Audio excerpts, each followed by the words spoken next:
Welcome to Stop My Crisis. I'm your host, Vivian Gaspar, and we need to address, once again, this cannot be a subject that's covered enough. People forget when they hear the term abusive relationship, between domestic partners, or even if there's someone dating. Remember, people who are teenagers dating all the way up to elderly people, there's all forms of abuse. Abuse is not just relegated to physical violence. If there's many different types of emotional abuse, and when someone is brave enough to get themselves out of any kind of domestic abusive relationship, they still have many different scars emotionally that they're dealing with. And I wanted for us to address that today. Because if you're still holding on to the mindset of when you were in this abusive relationship, when you've been so fortunate to escape from it, how do you move forward from that? So I wanted to address that by bringing on one of my favorite guests, Michelle Nagel. And she is America's #1 resilience expert. She is the author of Suffering is Optional, Stepping Out of the Darkness and Into the Light. And she's also, interestingly, a certified Jack Canfield's Success Principles trainer and the president of Soul Shift, Inc. And as a resilient survivor of child abuse and domestic abuse, for the past 15 years, she's been conducting seminars and workshops and providing tools to help other people overcome, such as she has, their own limiting beliefs and really live the life for their dreams. If you're still limiting your life, that can never, ever be possible. Michelle, welcome to the show and helping the untold numbers of survivors move past, forward into healthier relationships. Thank you very much, Vivian. Tell us, what can you share with us about getting past being in an abusive relationship?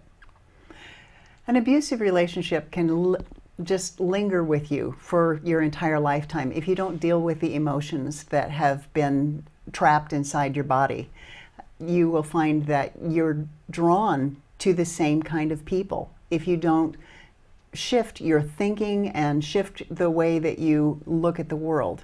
So abuse doesn't have any boundaries. It happens to both men, women, no age limit, no religious limit. I mean, it happens to a whole bunch of people. It happens to women are 3 times more likely to be killed than their male counterparts, but still we have a tendency to look at it as this is a woman's problem, but there are 830,000 men in the United States who are abused every year. And so it's a problem of epic proportions that we need to get a handle on, and we need to change it so that we don't have this in our lives. Now, both men and women, as you mentioned, have been victims of abuse. When they're fortunate to move forward and get out of those abusive relationships, let's face it, they don't want to spend hopefully the rest of their lives alone, even if they feel emotionally scarred. What is a good recommendation or few that you have for these individuals? How can they move past, hopefully, into healthier, more meaningful relationships and to no longer feel like a victim? It's important that you realize that you're a very valuable and important person. And when you get to the point where you believe, not just think, but believe on a soul level that you are an important and valuable person, then you're going to start being a little more careful about the kinds of people that you allow to be in the relationships. When it comes to trauma and abuse, having the help of an expert is very, very important, because some traumas you don't want to go through on your own, and your mind will protect you from it. It will shy away, and you won't ever be able to deal with it by yourself. So how can you discover whether or not you may be prone to choosing, subconsciously of course, abusive relationships going forward? You don't want to repeat this horrible pattern. Right. There's a test that you can take, which is called the Adverse Childhood Experiences Test. And it's a study that was done by the Center for Disease Control in conjunction with the Kaiser Permanente Hospital in California. And they've discovered that there are the common thread, there's multiple kinds of abuse, but there's a common thread of 10 different ways that a person has been abused and what they can suffer in their lives. And if you've got a small score, you have less risk for certain health outcomes. If you've got a large score, then you've got a larger chance of having these certain risk outcomes. You also have a chance that you're going to stay in that pattern because it's the only thing you know. And so breaking free of that pattern is something they really need to get from somebody who's experienced this. I mean, you help your clients with this, because if you just find yourself in abusive relationships going forward, that just leads to, well, unfortunately, more crisis, which is what we're addressing here.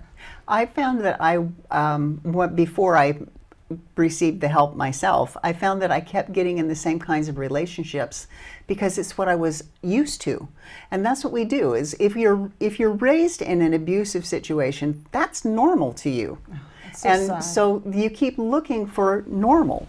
And if you don't have it, you will go looking for it. If you move out of your house and all of a sudden you're living on your own and you don't have that constant abuse, then you're going to go look for it so that you can start feeling normal again. So you get to choose now. Do you want to have that be your normal, or do you want to make a new normal? That makes a lot of sense.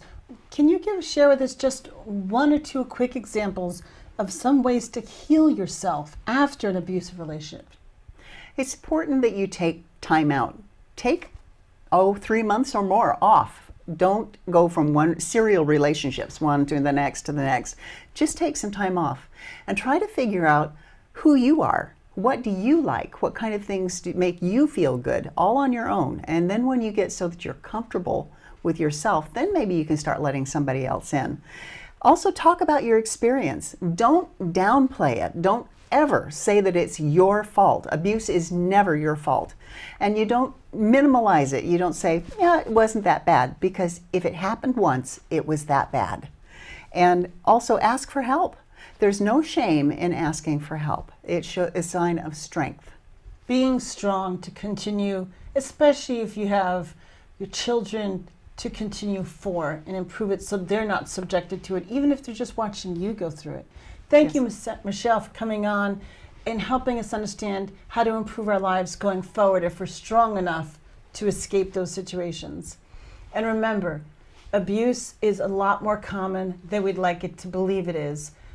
If you're currently still in an abusive relationship, there's a lot of different resources that you can have as a man or woman, and you should reach out. You have the Racials Coalition, the domestic abuse hotlines. Ask the police department if you're just not sure. But once you've escaped that situation, please do anything you can to find ways to not repeat the pattern by going back to another one.